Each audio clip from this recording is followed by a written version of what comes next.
Bonjour et bienvenue à Hockey le magazine. Ici Denis Gauthier, en compagnie de mon collègue Jasmin Leroux.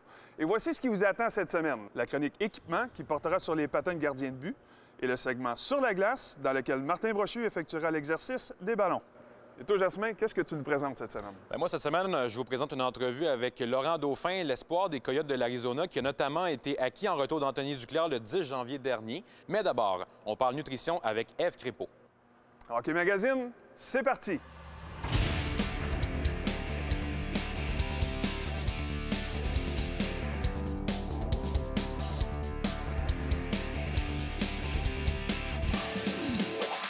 Hockey Magazine, une présentation de vos concessionnaires Subaru du Québec. Subaru, confiance et évolution. On est cette semaine en compagnie de Ève Crépeau, nutritionniste à l'INES, pour parler un petit peu de mythes et réalités qui entourent l'alimentation, parce qu'il y en a beaucoup. C'est un sujet qui, à chaque fois, parfois, est mal compris des gens. Ève, je vais te demander d'abord, il y a quelque chose qu'on parle tout le temps dans la vie, c'est les fameuses boissons énergisantes. Est-ce que ça existe une bonne boisson énergisante ou c'est absolument à proscrire, peu importe sous quelle forme ça arrive? Moi, je dirais que c'est tout le temps à proscrire. En fait, ce qui est vraiment plus pertinent pour les athlètes, c'est les boissons énergétiques, donc tout ce qui est Gatorade, Powerade dans ce coin-là, parce que c'est une boisson qui est faite pour l'entraînement, c'est-à-dire qu'il y a le bon taux de sucre, pas trop et juste assez. Il y a un bon taux d'électrolytes aussi, notamment le sodium, pour bien récupérer tout ce que je perds à travers la transpiration. Le problème avec les boissons énergisantes, souvent soit il y a beaucoup de sucre ou il n'y en a pas du tout. Donc, c'est soit trop concentré ou il n'y en a pas puis j'en ai besoin. Et il n'y aura pas suffisamment de sodium. Mais il y a souvent beaucoup de stimulants dans ces boissons-là. Puis trop de stimulants, c'est comme pas assez. Ça fait pas des très bons effets pour le sportif. Si j'ai besoin d'être stimulé, par exemple, d'avoir de la caféine, c'est préférable de boire un café, tout simplement, ou une boisson pour sportif pendant l'entraînement si je veux aider ma performance. Et si on prend quelques instants, peut-être pour convaincre encore plus les jeunes, est-ce qu'il y a vraiment un effet à long terme que vous remarquez par rapport à ça qui prouve, comme on dit, par A plus B, que c'est pas bon ces boissons-là sur lesquelles vous pouvez nous parler? En fait, les études sont encore assez récentes à ce niveau-là, puis on n'a pas beaucoup d'études à long terme sur ces boissons-là. Donc, parce qu'ils sont récentes, justement. Exactement. Puis surtout chez les jeunes. Tu sais, chez les jeunes, d'avoir un si haut taux de caféine, tout ça. Puis on le sait, le sucre, c'est pas bon. Puis on entend beaucoup parler ces temps-ci. Trop de sucre, c'est jamais idéal. Donc, c'est sûr que des boissons comme ça, je ne les recommande pas pour toutes ces raisons-là, en fait. Je t'amène sur un autre sujet maintenant. On entend souvent parler depuis bien longtemps, ça aussi. Les pâtes, c'est la meilleure chose avant d'aller jouer au hockey. Avant d'aller jouer au hockey, on prend un spaghetti et tu vas avoir un bon match. Est-ce que c'est vrai? C'est vrai, c'est vrai. En fait, ce qu'on recommande avant un entraînement, c'est des glucides parce que c'est le carburant principal. Donc, le plat de spaghetti, c'est vrai, c'est des glucides. Mais c'est pas obligé d'être juste ça. Ça pourrait être du riz, ça pourrait être du couscous, du quinoa, du pain. N'importe quel repas qui est riche en glucides va être bénéfique pour le joueur de hockey. Donc, les pâtes, c'est un classique, mais tant que j'ai des glucides dans mon repas, je suis correct. Parlez-moi maintenant des jeunes un petit peu qui vont s'entraîner en gymnase, qui prennent les fameux, on va dire en anglais, les shakes de protéines, les mélanges de protéines comme ça. Est-ce qu'il y en a particulièrement qu'il faut surveiller, qui sont peut-être moins bons ou meilleurs? C'est parce que c'est quelque chose qui est très en vogue aussi, et surtout chez les jeunes qui pensent parfois que ça va donner des résultats très rapides. Tout à fait. En fait, il y aurait deux choses que je dirais par rapport aux shakes de protéines. Un, la principale lacune avec ces shakes-là, c'est qu'ils contiennent que des protéines et pas de glucides. Souvent, les jeunes vont prendre après leur entraînement pour récupérer. Par contre, j'ai besoin de 3 fois plus de glucides que de protéines pour optimiser ma récupération. Donc, quand je prends un shake de protéines mélangé avec de l'eau, mais c'est pas très pertinent dans le sens où j'ai besoin des glucides pour récupérer, pour refaire mes heures d'énergie, mais aussi pour bâtir ma masse musculaire. Ça, c'est une chose. Deuxième chose, ce qui peut être dangereux dans ces produits-là, c'est qu'il y a toujours un risque de contamination avec des produits dopants, des choses comme ça. Donc, plus je vais m'avancer dans ma carrière de hockey, plus je risque d'être testée pour des tests positifs, des choses comme ça, de dopage. Et je ne veux pas nécessairement prendre des produits qui contiennent ces produits-là. Donc, l'idée, c'est de prendre il y a des suppléments de protéines qui sont testés sans produits dopants et qui sont corrects, puis il faut bien les prendre, en fait. Il faut les prendre avec suffisamment de glucides pour que ça soit pertinent, mais c'est pas magique. C'est ça que je veux dire. L'alimentation peut très bien faire l'affaire plutôt qu'un shake de protéines. C'est pas ça nécessairement qui va faire en sorte que tout d'un coup, les résultats vont exploser rapidement. Absolument pas, absolument pas. C'est un peu un effet placebo dans ce si on se fait une petite lettre ouverte en terminant, un jeune de 17 ans que vous voyez, c'est quoi le conseil que vous diriez à ce jeune-là par rapport à son alimentation, une erreur qu'il fait à chaque fois ou à peu près chez les jeunes que vous voyez, que vous avez envie de leur dire, ça, les jeunes, là, je vais vous le dire une bonne fois pour toutes, non. À part les shakes de protéines, parce que ça, je le dis souvent, l'hydratation, c'est quelque chose souvent qui est un peu négligé. Tu sais, ça paraît pas important. on pense pas à avoir sa bouteille d'eau toujours avec soi à l'école, des choses comme ça. Puis finalement, on boit pas suffisamment d'eau. Mais l'eau, c'est tellement important. C'est surtout pour un joueur de hockey qui transpire énormément. Là, je sais pas si vous avez déjà vu un joueur de hockey, un joueur de hockey qui transpire. Mais il pensait à toute l'eau qui perd et toute l'eau qu'il doit récupérer. Donc, l'hydratation, très important de boire suffisamment, de boire régulièrement dans la journée. Et pas juste quand je m'entraîne. Tu sais, oui, je bois une bouteille d'eau quand je m'entraîne, mais le reste de la journée, ça reste tout aussi important. Donc, ça serait un conseil que je donnerais. Le fameux 2 litres par jour qu'on parle souvent au niveau de l'eau. Et même plus. Pour eux, c'est sûr que c'est plus, oui. Bien, un gros merci. Ça me fait plaisir. Cette semaine, à la question quiz, choix de deuxième tour des Coyotes en 2013, Laurent Dauphin a été échangé aux Blackhawks de Chicago en retour, entre autres, de Niklas Hjalmarsson en juin dernier. De quelle ville du Québec, située à proximité de Montréal, le produit des Saguenayens de Chicoutimi est-il natif? Est-ce que c'est A, Anjou, B, Repentigny ou C, Rosemère? La réponse après la pause.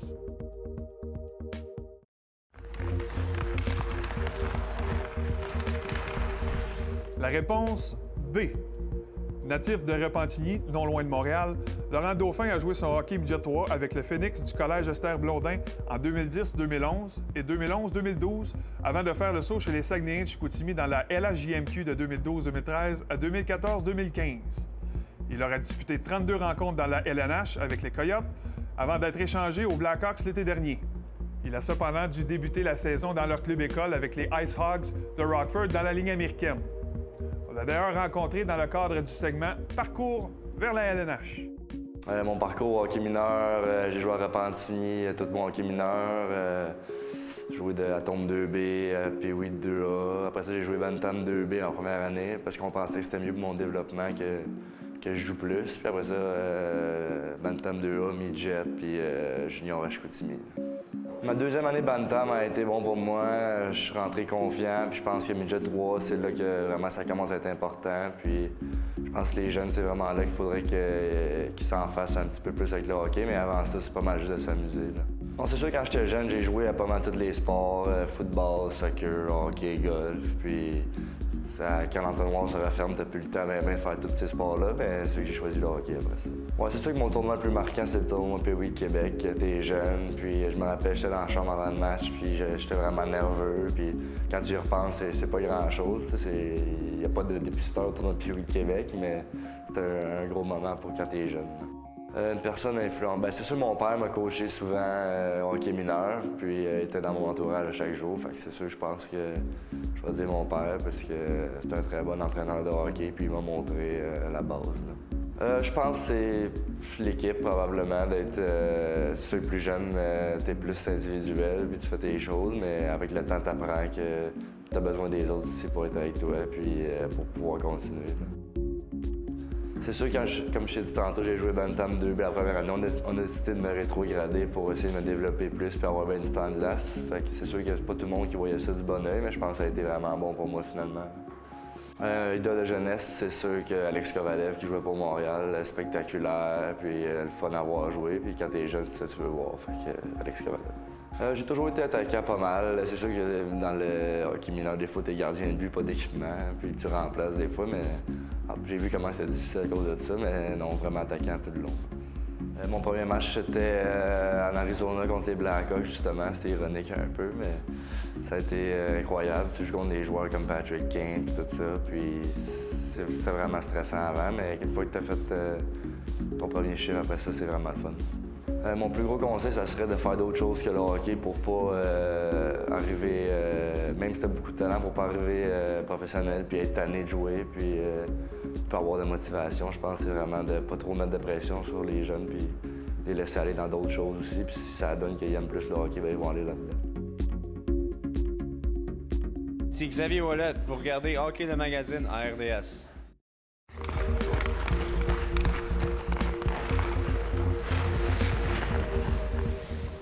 On est cette semaine en compagnie de Mme Geneviève Paquet, directrice générale de la Fondation des Canadiens pour l'enfance, pour parler un peu de cette fondation qui dure depuis maintenant plus de 17 ans. Mme Paquet, parlez-moi d'abord de comment ça a commencé cette fondation-là, au début des années 2000, je crois. Alors, la fondation a été créée par Pierre Boivin, qui était président du club d'hockey à l'époque.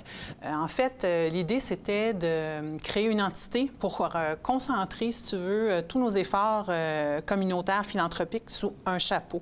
Parce que le Canadien a toujours été très impliqué dans la communauté, que ce soit à l'époque de Maurice Richard, Jean Béliveau, mais au niveau des dons financiers ou du soutien financier, les appuis se faisaient un petit peu dépendamment des demandes qui pouvaient arriver. Alors, en créant la Fondation, ce qu'on a pu faire, c'est se donner une mission, des objectifs très clairs, puis travailler aussi fort du côté collecte de fonds que du côté investissement dans la communauté. Évidemment, la Fondation est bien reçue de la part des enfants partout au Québec. C'est quelque chose qui est magique pour eux. Parlez-moi un peu de comment les joueurs, eux, qui s'impliquent parfois dans les activités, tout ça, comment eux perçoivent ça ou participent à ces activités-là? Qu'est-ce que eux, ça leur fait? Bien, les joueurs, c'est important pour eux de redonner dans la communauté. Je pense que si tu parles avec un joueur du Canadien ou un joueur, un athlète, peu importe le sport professionnel, ils sont très conscients de la chance qu'ils ont de pouvoir pratiquer leur sport et puis de bien gagner leur vie avec ça. Ils sont reconnaissants aussi des sacrifices que les gens ont faits pour eux au fil du temps, puis s'aperçoivent très bien qu'il y a des besoins. Et ils voient aussi surtout le rôle qu'ils peuvent jouer en tant que modèle, en tant qu'inspiration. Les sources de financement, comment ça se passe pour arriver à vos fins et rencontrer les objectifs?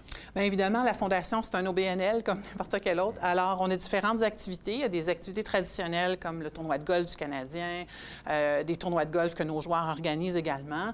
On a des grands partenaires qui nous supportent, comme par exemple Valeur Mobilière Desjardins, Canadian Tire, Ford, Rio Tinto. Mais une de nos sources de financement très importantes, ce sont les moitiés-moitiés qu'on fait les soirs de match au Centre Bell. C'est nouveau, ça fait 3 ans qu'on les fait.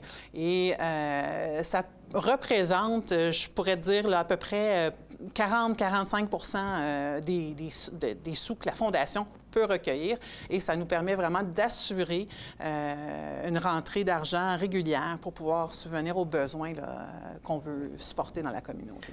Il y a quelques années, vous avez lancé le projet des patinoires bleu, blanc, rouge et patinoires extérieures pour les jeunes. Vous avez ouvert votre 10e tout récemment en 2018. Qu'est-ce que ça représente, 10 patinoires extérieures déjà qui ont été ouvertes au Québec et voire plus dans l'avenir? Bien, des patinoires bleu, blanc, rouge, pour nous, c'est des milieux de vie. C'est des endroits où les jeunes peuvent être actifs ensemble sur une infrastructure de grande qualité. On en a maintenant 6 sur l'île de Montréal. On en a Longueuil, Laval. On a ouvert Sherbrooke l'année dernière, puis Trois-Rivières cette année. Ça nous permet de rayonner un peu partout aussi au Québec.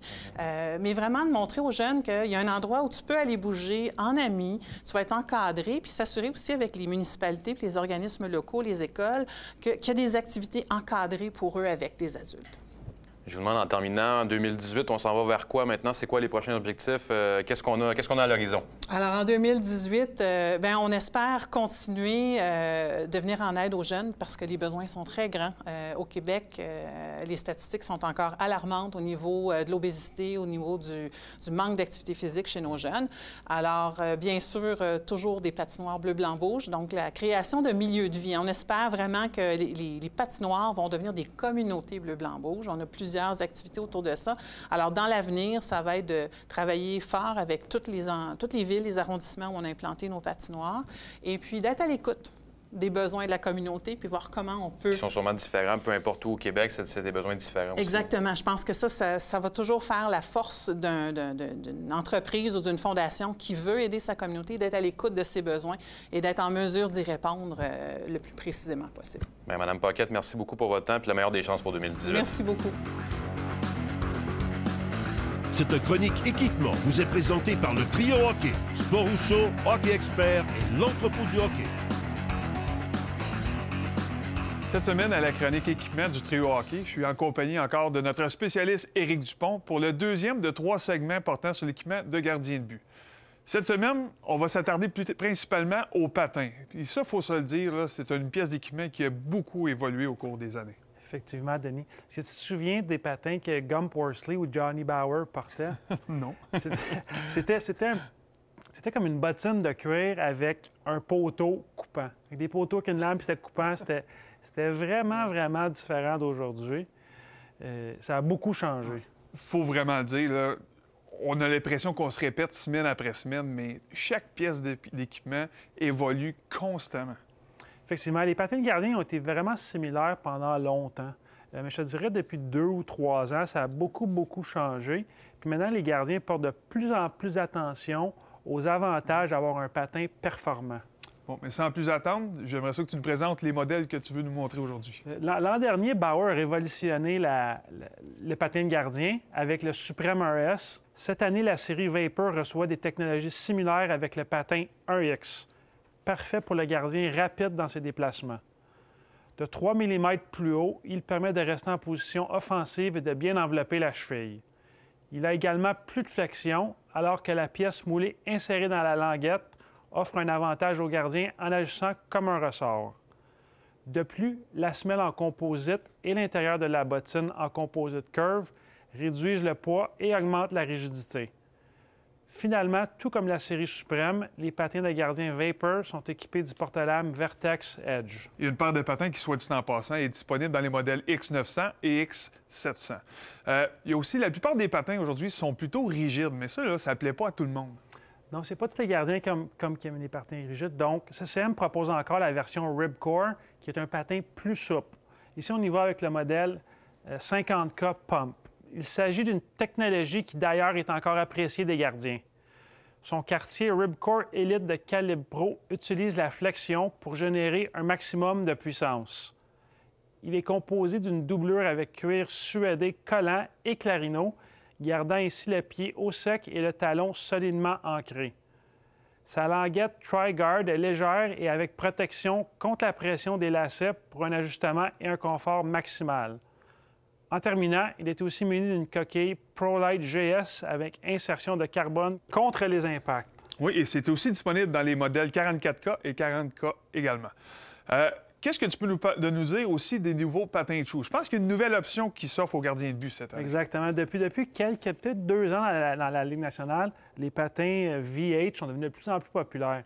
Cette année, True a acheté la compagnie et on propose dans certains de nos magasins un patin True de gardien qui est vraiment fait sur mesure. Il n'y a aucun inventaire en magasin, on prend vos mesures et la commande est faite à Winnipeg, au Canada. Super, merci beaucoup, Eric. C'est toujours très fascinant de pénétrer dans le monde des gardiens. La semaine prochaine, pour la dernière chronique de la saison, on y revient avec la 3e capsule sur les gardiens de but et on va traiter des bâtons. Bonjour, ici Lucien WR. Vous regardez Hockey le magazine à RDS.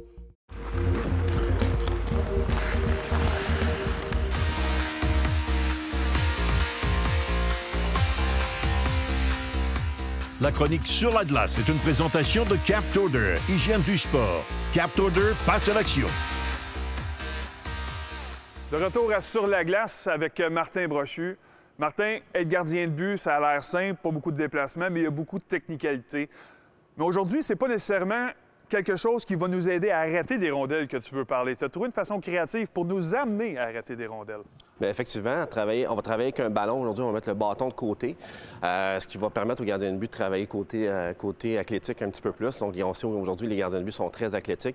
Donc, à travailler avec un ballon va permettre aux gardiens de but de vraiment développer au niveau de ses jambes, son dos, ses abdominaux, mais vraiment utiliser ses jambes avant de lancer. Donc, il ne pourra pas utiliser ses bras. En tenant un ballon, là, va être limité à utiliser ses jambes là, au maximum. Jongler ne fait pas partie des exercices avec le ballon aujourd'hui? Non, on peut le faire avec des balles, par contre. C'est bon, merci. Bon, bien, Martin, on joue au cirque un peu matin, on a sorti les ballons. On va essayer d'améliorer les qualités athlétiques des gardiens de but. Montre-moi ce que tu veux nous montrer.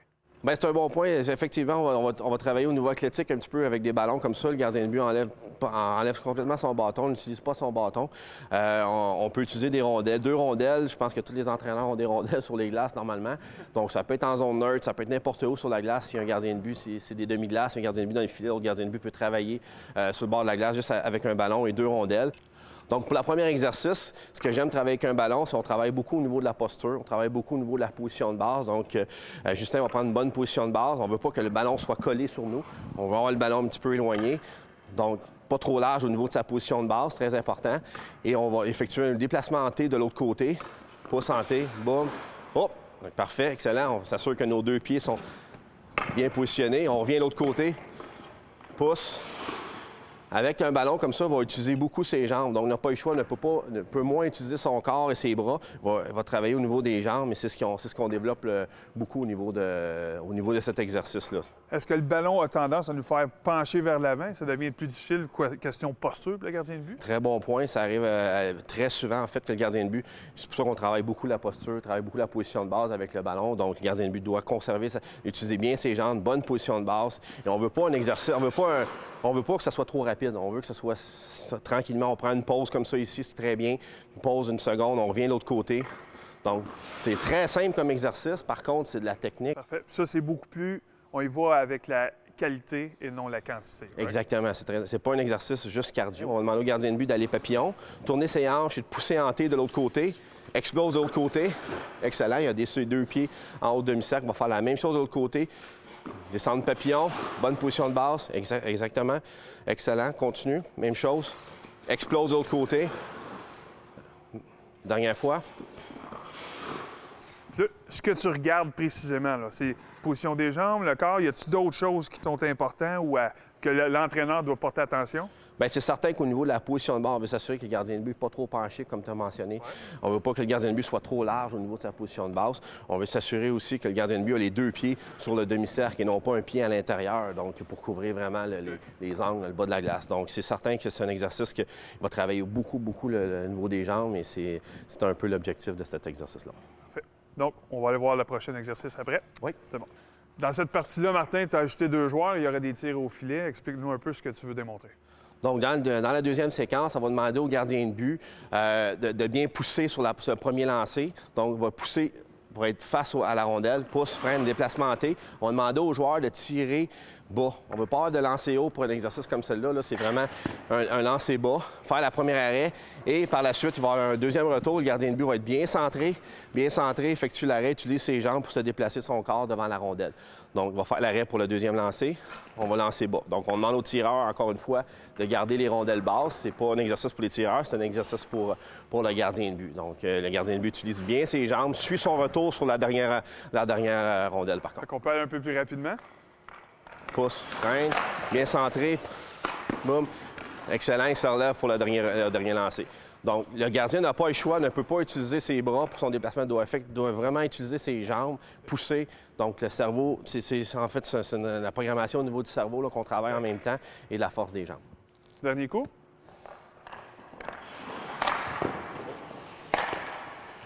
Il se relève pour le dernier lancer. Excellent.